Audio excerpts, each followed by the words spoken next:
know that virtual coaching has become more competitive than ever. NASM's got you covered with our virtual coaching course.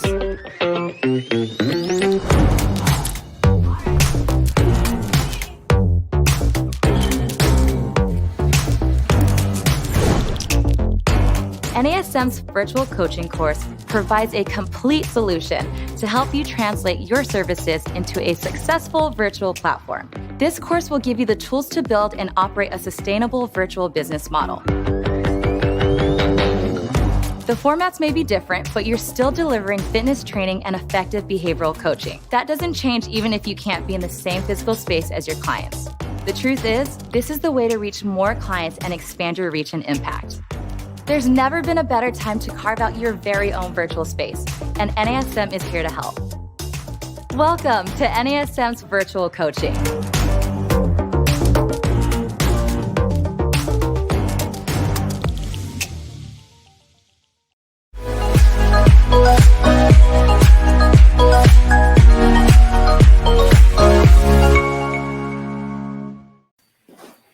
Hello, everybody. Welcome to another episode of Random Fit, powered by the National Academy of Sports Medicine. I am Wendy Batts, and I'm here with my friend, Mr. Ken Miller. Ken, how are you doing?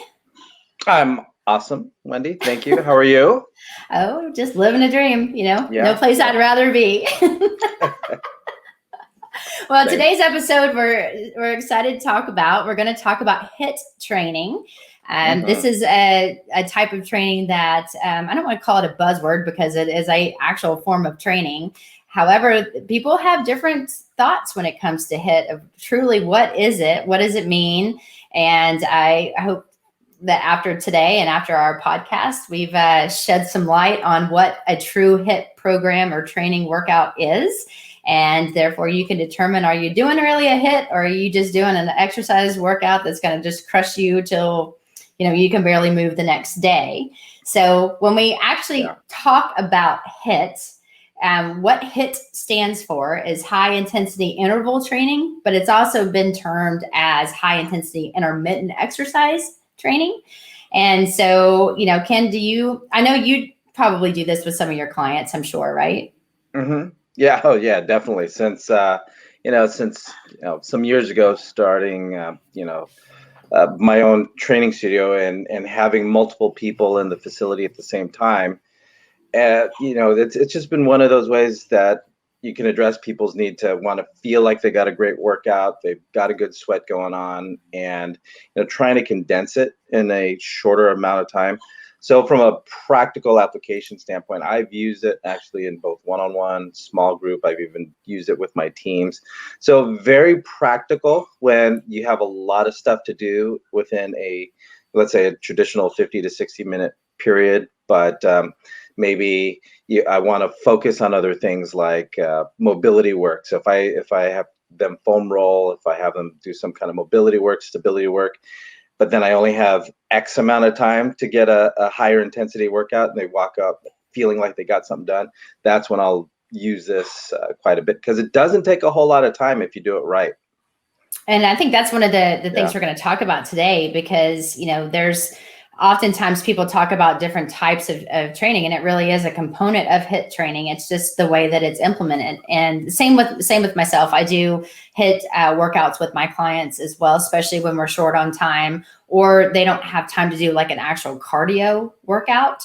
We'll implement this in so they are going to be able to burn more calories, because it's definitely, if you've done a true HIIT workout, it is extremely, extremely challenging.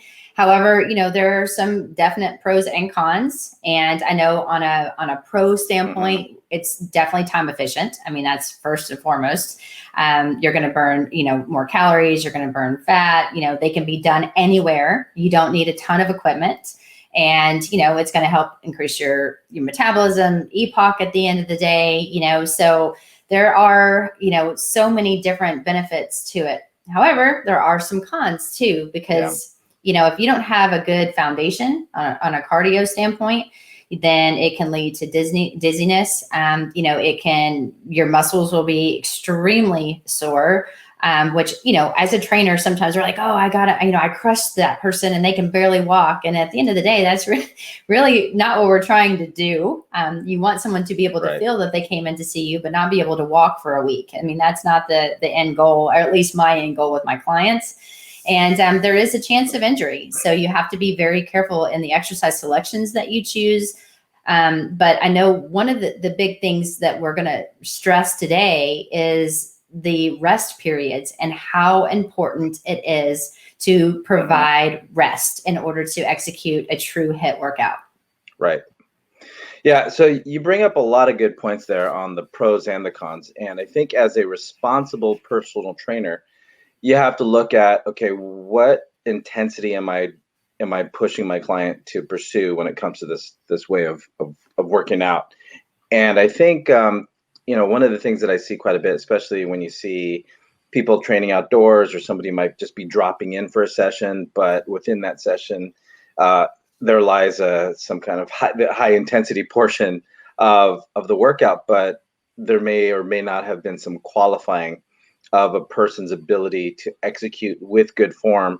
So I know we'll talk about the work to rest ratio in a little bit, but if you're doing something like 20 minutes of hard work, 20 minutes, 20 seconds wow. of hard, that is the opposite of HIIT at that point. So you're talking about 20 seconds of hard work followed by 40 seconds of rest, but you're doing a bunch of, let's say, squat jumps or some kind of squat jump variation.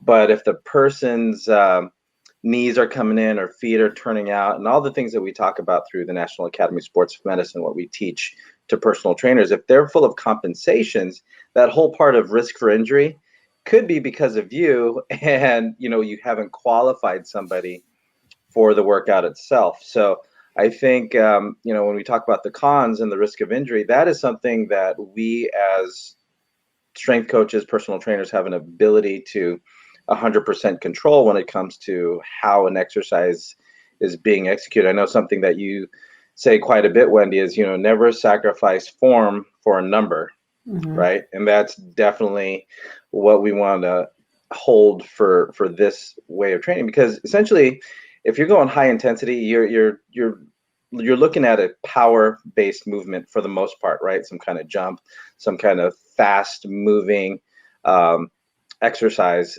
and you have to really be honed in on how your clients are going to execute these exercises. So this whole dizziness, because if you haven't conditioned them and built them up for, even though it's 20 seconds of work, let's just say, have they been conditioned? Are they going straight from 0 to 60 within one session? And so a lot of these cons, as far as feeling sore, have they built up the conditioning to work for that amount of time for that level of intensity? So I think the pros are definitely there. The cons can be managed to a great degree by whoever's leading the exercise session.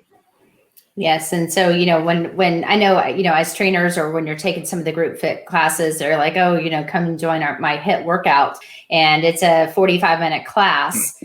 Keep in mind that it's probably not a true HIIT. However, it may be a higher intensity, meaning that, you're going to be doing some higher impact jumping or power type movements that are going to be extremely challenging. But if you're not taking rest and you're looking at it kind of like a boot camp, then, it's a little bit different. And, and like I said, I'm not saying there's not components of that, but you're really not doing a true HIIT workout if it's 45 minutes long, or as you said, 40 minutes long. So I think that's one of the common mistakes, is because you have to be able to recover.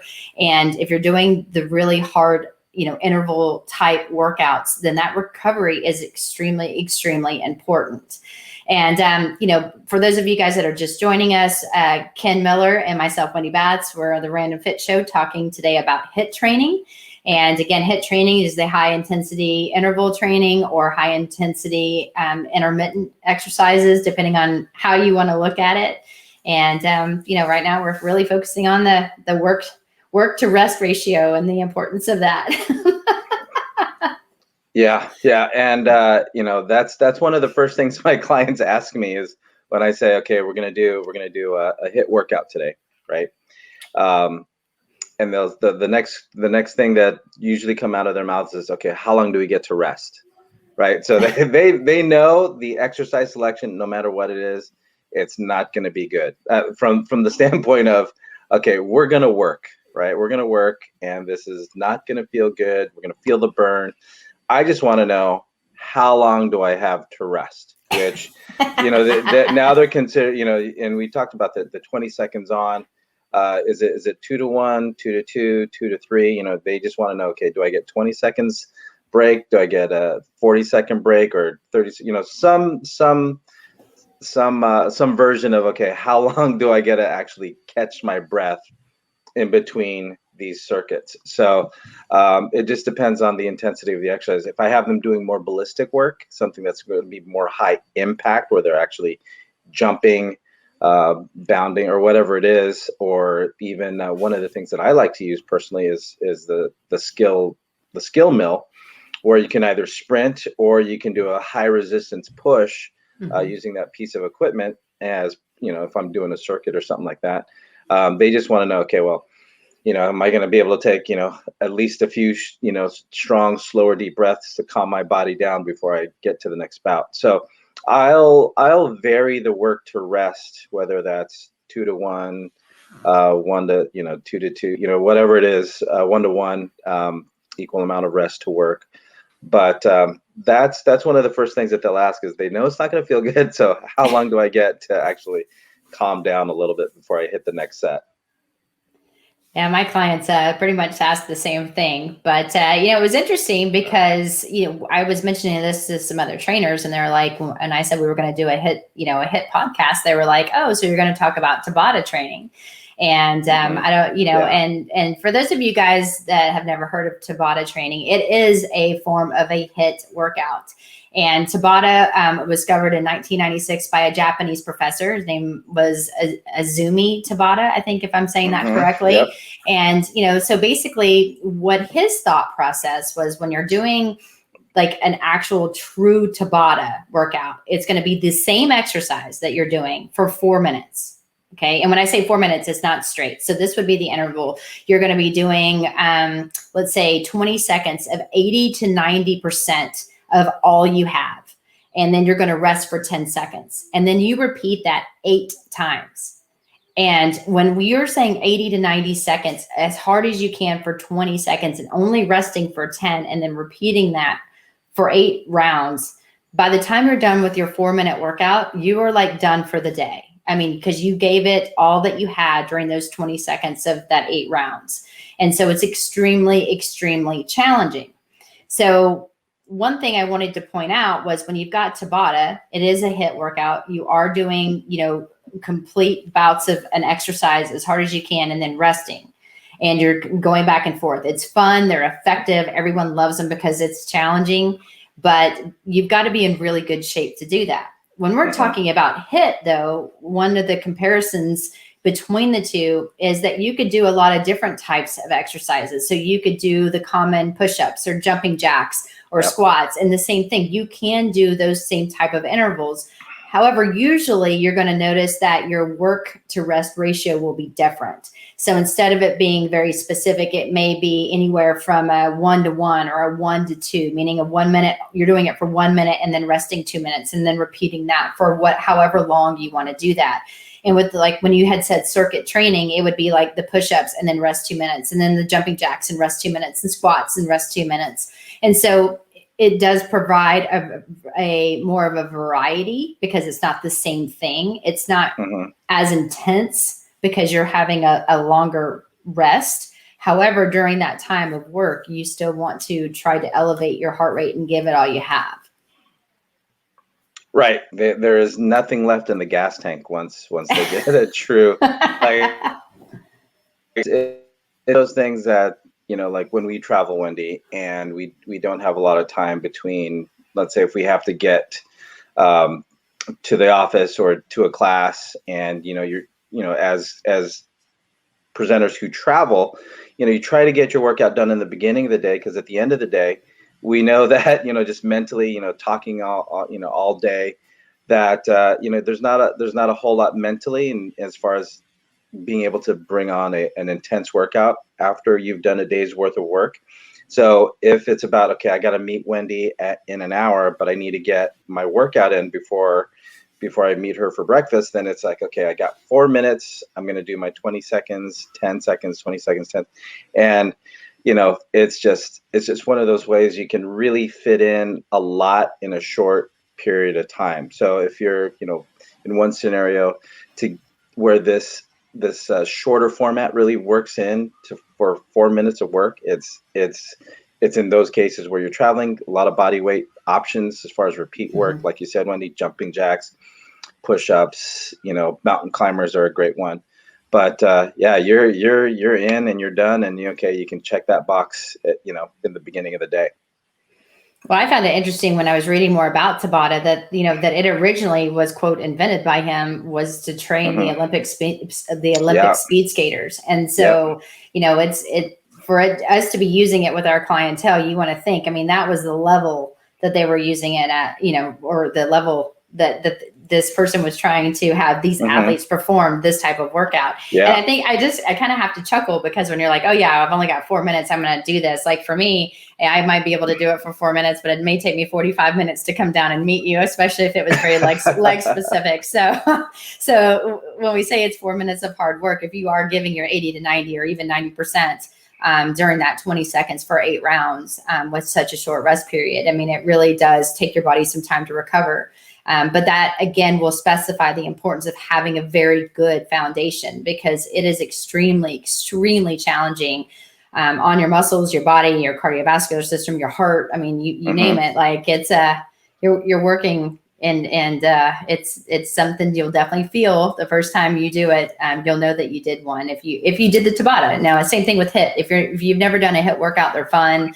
I like them. I like to do them with people, because then we actually are laughing together. Like, okay, your form looks fantastic in the very beginning, but you've got 10 seconds left, and by that time you're moving slower. Your form is wanting to break, and what your 80% looks like at that point versus when you start, there's a significant change very often. So yeah, and that's why it's only 4 minutes, because there's that.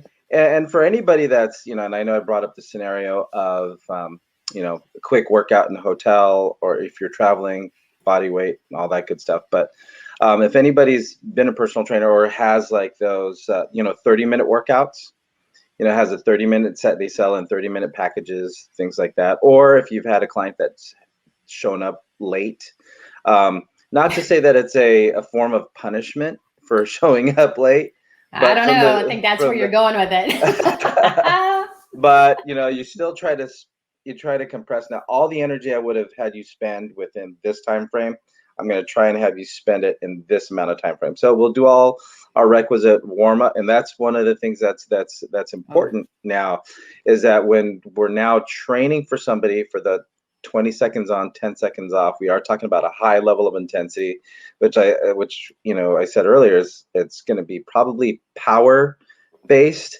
or very high intensity, strength based movements. So so when we're talking about like what we're talking about today with HIIT training with both Wendy Batts and I, talking about this high intensity of training, you're trying to compress it in such a short period of time. We still have to make sure that your client, and it's more important than ever, that they're prepared for this workout with a dynamic warm-up routine, still getting them, making sure they have the range of motion, we've upregulated their nervous system, their balance and all that, and then we can get that 30-minute session with this high intensity. But like what we said earlier in the beginning, when we talked about sometimes you'll have excessive muscle soreness, and there is an increased risk of injury. It's because we haven't groomed them, we haven't prepped them for that. Because I keep mentioning my group of older gentlemen, 75 plus, and I have them do this format of training, but it is about doing about 20 minutes of movement prep, followed by the 4 minutes of Tabata in this case, and then I followed up with an extended cool down or some kind of deloading movement to get them to unwind off of the stress that I've just implemented onto them. So it is definitely, 4 minutes of pure fun, joy, and pleasure if you're doing it right. And I think as a trainer, when you're leading big classes, I mean, that's why, Mhm. HIIT has become so popular because, it's really hard and nobody wants to listen to you count. And if you're looking at a lot of different people and you're trying to correct form, it's easy to do a stopwatch and hit start and stop and start and Yep. stop. And I think that's when, when we're talking about HIIT workouts being 45 minutes. So it's really not kind of technically a true HIIT. Because they're not giving like a rest break, or they'll do 5 or 6 different moves for like 5 minutes, like a minute a piece. And then they're like, okay, take a 30-second break. Well, that's not really it either, because they're not, doing that type of intensity. And then they're getting a short rest period, if that makes any sense. They're not doing one and then resting, one and then resting. And Right. so, but I think it really has to fit within your lifestyle. You've got to enjoy, that. I know some of my, I had a client that was freaking out because she was sweating and she didn't like to sweat. So Tabata would definitely not be a really good workout for her. She was there to work on building strength and bone density. Like, this was not her thing. And so, you don't want to, push it on people. However, when done correctly, it really is fun. And it really pushes you to a limit to see what you're made of. Because if you're doing it, I remember that, like I said, the first time I did it, I actually did my Tabata for the first time on a bike. And it was a very, it was a wake up call for me, because that 20 seconds seemed to last forever, especially when I was in round 6 and 7. And I thought, well, okay, 8, I'm almost done. Just give it all I have, because I knew I was going to be done. But right. But for someone that like me, I enjoy that type of stuff every once in a while, because I'm like, you know what, I deserve to. I ate something I shouldn't have eaten. I knew I shouldn't have done it. So this is my punishment, So, but I'm good like that. so let me ask you, Wendy. I know I have my favorite exercises that I might use for these short bursts. What do you bias yourself towards as far as, okay, today we're gonna do this 20 seconds on, 10, 20 seconds off. What exercises do you like to do when it comes to putting a program together for your client? I think it really depends on the client, because, if I'm doing like a Tabata, I try to have something that's more stable, because I know at 80 to 95% and having such low recovery, that I don't want them to be doing some high impact, like jumping or something like that, because I don't want them to get so tired that, they misstep and something bad happens to their body. So I would do like a row, like using the rower. I would have them do a bike or something along those lines, where I would feel comfortable doing that true Tabata. Now for HIIT, it's a different story, because I do mix it up. I like to do a variety of exercises. And so, I may have them do, like basically the push-ups. I may have them do speed squats or prisoner squats. I may have them doing, alternating lunges in different planes of motion, even as fast as they can control without breaking. So I think it kind of depends. I usually don't do, the one thing that I love about specifically the HIIT workouts is that like you mentioned before, it doesn't require any kind of like equipment. So I think it's only as creative and as creative as you want it to be. However, really thinking, if you're doing a true HIIT with minimal rest and trying to execute these percentages at such a high percentage, you want to keep it safe. So what can they do where they can do it safely, but then it's also going to challenge them. So a lot of multi-joint stuff as well. How about yourself? Well, that's where I try to, mix things up, and I just wanted your perspective on what you like. Because, it's easy, you have, you could easily do things like, split squats, right? And you can get 20 seconds on the right leg, and then or 30 seconds to, do one side and then do the other side. So it's, you get full time on each side. But then I'll also have, as far as the exercise selection goes, I might do sequences where, it's not too different than what we would do for like a strength endurance exercise. So I might have them do a push up with a faster tempo, and then I might have them do just a static hold at the bottom of a push up for the 20 seconds. You know what I mean? Or there might be a split squat followed by a wall squat. after the break. So I'll actually compound stress onto a specific body part, and I might, gear my selection towards that. So I might do a push, pull,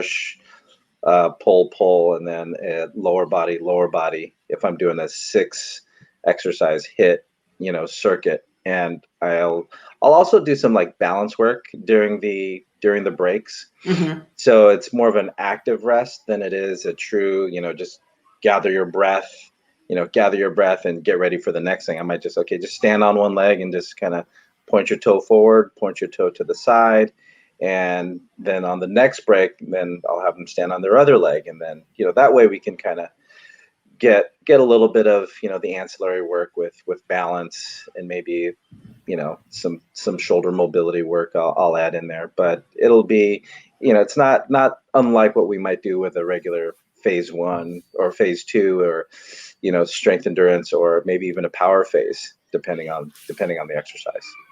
Yeah, I know what I've commonly seen when, I've been to the gym and I see people that are trying this or doing this, or even if I've seen some of the classes, one thing that I find a little concerning and want you guys to think about, common exercises that people do for this type of thing would be mountain climbers, burpees, that type of stuff, or like, the push up into an explosive pull up and then back and forth. But the problem with it, with the mountain climber, it's definitely safer because you're staying in the same position. But then you're going to notice that the hips start to rise up, or their head starts to fall down. So it is very, very important that you maintain proper form, because then it's like, well, you're just, like you said earlier, feeding into compensations that are going to lead to injury or lead to muscles that you don't want activating. And so that's one thing. And same thing with the burpee. It's like, by the end of the circuit, or if you're doing it for time, one thing that's kind of concerning is the jump. And when they get tired, their feet start to go out, or, they're just start kind of collapsing into their squat, or when they're putting their hands down, they're not getting, they're not kicking out, the right way. So again, stuff's happening at the hip complex. And so, just a couple of things to think about. Like, if you're going to do it, find exercises that you're good at, find exercises that you enjoy, and then take it to the highest level and see how you do on an execution standpoint. Because I think that's the best place to start, versus trying some of these, like I said, multi-joint that require very good movement in order to do this for the first time. So. Right. And I think when it comes to exercise selection also is that if you're doing something like a mountain climber, and you're maybe in your 3rd or 4th round, or however much volume or exercise you have in the circuit, like you're saying, Wendy, your hips are rising, form's going all over the place. This is where it's important for you as the exerciser, if you're putting yourself through this, or if you're a personal trainer and you're starting to watch, their hips are all over the place, shoulders are all over the place, shoulder blades are flying all over. It's very important to know what regressions you have available to you, that you can make on the fly. Again, because we are talking about the word high intensity is a part of this. So how do you keep it relatively high intensity, especially in the later rounds, to where now you are, you're still able to do the mountain climber, but instead of both feet moving simultaneously as you drive the knees up to the shoulders, that might wind up being, just a step with the right foot comes back, step with the left foot comes back, and it's still high intensity relative to that client, right? So just because you've regressed things, at face value, me as an observer, they're doing an easier version, but the exerciser themselves, they're still gassing it, right? They're still breathing hard, and they're still working, they're still sweating. So just because someone has been regressed doesn't mean that you've taken that much of the intensity away. So, and that's what's going to help alleviate the possibility of incurring stress, injury, or even, overdoing it so much that they are just so sore that they're immobile the next day. So just, I highly caution trainers, or just kind of build up your library of exercises. And within the library of exercises, you have a set of regressions to bring them down. On the other side of the coin is that you have the ability to bump them up if it does look too easy, because again, you want them to be exerting themselves at a high level. If it's too easy, then you're not really working out at a high level. You're basically just doing an extended warm-up. Great points. And I think, one thing that you touched on twice in two different places. Are you saying I'm repeating myself? No, they're different, but I think Okay. it actually could come together. But, I think sometimes unless we really stress it, oftentimes, people that are listening to podcasts, whether you are a trainer, whether you have a trainer, or whether you're just doing your own workouts. I mean, something to think about too is any population can do this. And to Ken's point, oftentimes, we hear, well, okay, the senior population definitely shouldn't do this because we have to worry about them breaking a hip and we have to worry about blah, blah, blah, blah, blah. Well, that is extremely, that is definitely true. I mean, meaning that like you have to worry about these things with all populations, depending on what their assessments is and their age, as well as any contraindications you need to be aware of or medications that they're on. That's why that assessment part is so, so important. However, to your point, what you just said is having regressed exercises or exercises that someone may do could be high intensity for any of these populations based on how they're coming to you. And so we want to train people for the speed of life. And unfortunately, life doesn't always move at a very slow tempo or a very, very, specific way. It's all different speeds, all different, planes of motion, and all different ways of having to react. So different reaction times. And so throwing Tabata or HIIT or any of these types of exercises or training programs into different populations can be fun as well. Yeah. And that's one thing that I think, I know I stress, I love it because I think it's hard. I have fun. Well, it's okay to actually challenge all of your clients from time to time. This isn't something you're going to want to do with them every single workout, multiple times a week. It's like do it, once or twice, depending on how often you're going to see them. Make it appropriate, but just realize that you have to speed them up. So therefore they're going to get benefits, because whatever you're training them for will turn into activities of daily living. And we want to think our days of living are at all different speeds and all different, it's not always easy either. No, it's not.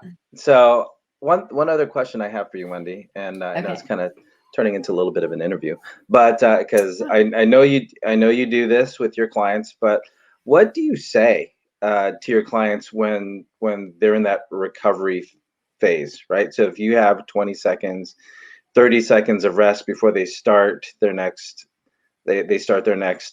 bout of high intensity movements, what do you say? How do you coach them up to kind of truly get them to get their heart rate down? Because I know you use Whoop and there's other heart rate monitoring devices out there, but what are you doing to help them accelerate or facilitate that recovery process before you bump them up again? How do you get them to get to that next level? Well, I know, for me, it really depends because, again, it depends on what level, because I train all different ages and all different populations, as well as, we've got some of, our elite athletes. And so it's amazing because when you've got, some clients that are at a really high level, they know how to get their heart rate down pretty quickly, which is kind of fascinating to see. However, someone like myself, it takes me a little bit more time. So usually what I would do is kind of like what you said, more of an active recovery. So I'm like, as soon as you're done, I want you to grab your water and we're going to walk, and I'll walk with them, because I don't want them just to go from full out to nothing, just sitting there. And so, I think sometimes that when you walk, you're not walking at a fast pace, but you're keeping the muscles moving, you're keeping the blood flow, because you're getting ready to start back. And that, whether it's 10 seconds, if you're doing Tabata, or if you're doing, you're giving them 30 seconds, whatever it is. Sometimes when you're walking around and kind of slowing things down, it will allow their heart rate to drop faster and it's safer too. And they're less likely to cramp or less likely to have something happen. So it really just depends, because I think, you're going to get to know your clients hopefully before, because you're not going to do this probably in the first week you see them, that you kind of know things that, they enjoy. Like, you're not going to talk about work.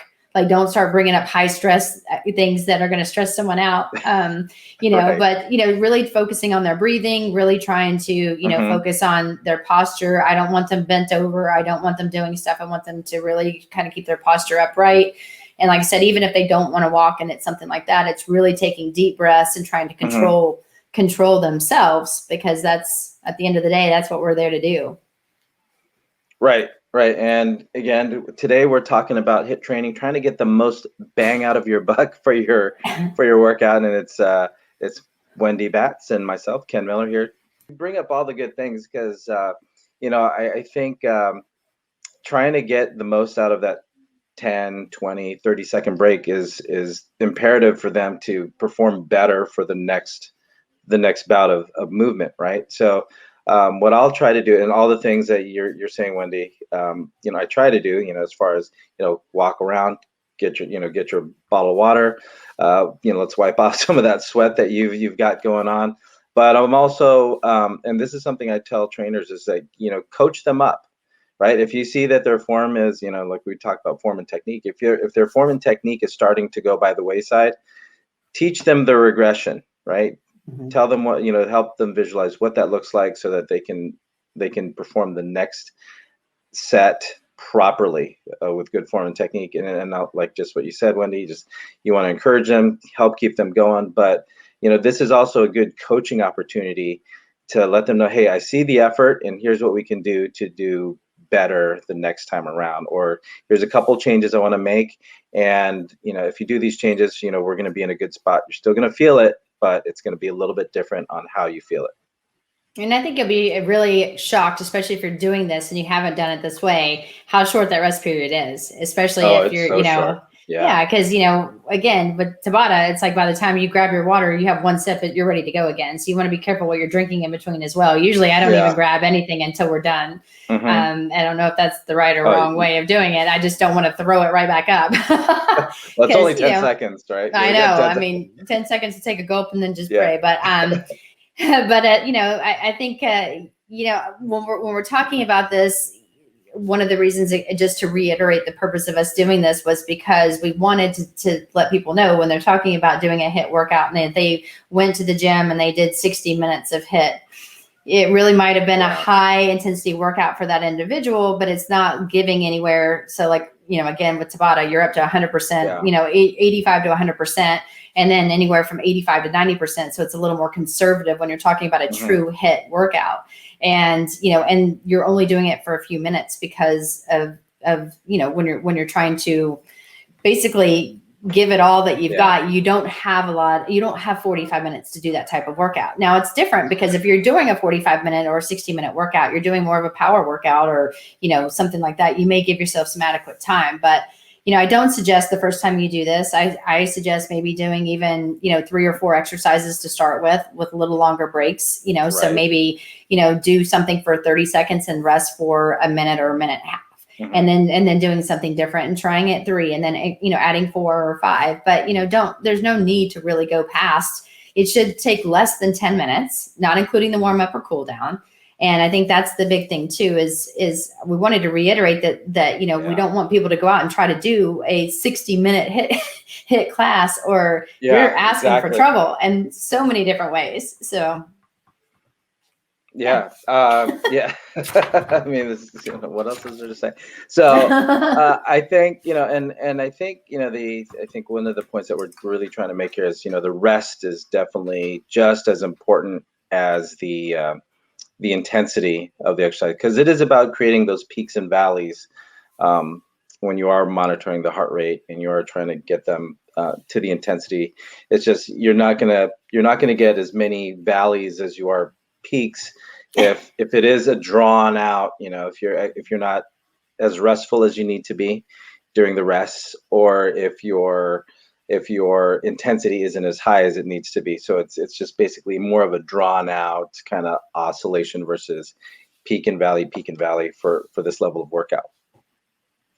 Yeah, I mean, I think, for me, the key takeaways is have fun with it. It really is fun, but it is really, really challenging too. And, and just to kind of reiterate, when we're talking about Tabata, it is truly 4 minutes of work. So you're doing 20 seconds on, 10 seconds off for 8 rounds. And when you're thinking about a true HIIT, you can do, and that's all with Tabata, you're doing the same exercise. Like whatever you start with is what you're doing, and that's all you're focusing on. I mean, with respect to if you need to regress or whatever. But on the flip side of that, when we're talking about HIIT, it can be different exercises. It is something where you're going to set specific times where you may do 20 to 40 seconds, or maybe even up to a minute. And then you're doing either a 1-to-1 or a 1 to 2 minute rest, meaning 1 minute on, 2 minutes off, and doing something like that. It's fun. It's something that you can do, but I can't reiterate this enough, which you stressed earlier too. So I feel like I'm just kind of repeating your words. A warm up and a cool down is going to be extremely critical for these individuals who are performing these type of workouts, because we don't want blood pooling. You don't want anything like that to happen with your clients, because they are exerting almost 100% of their max effort. Right.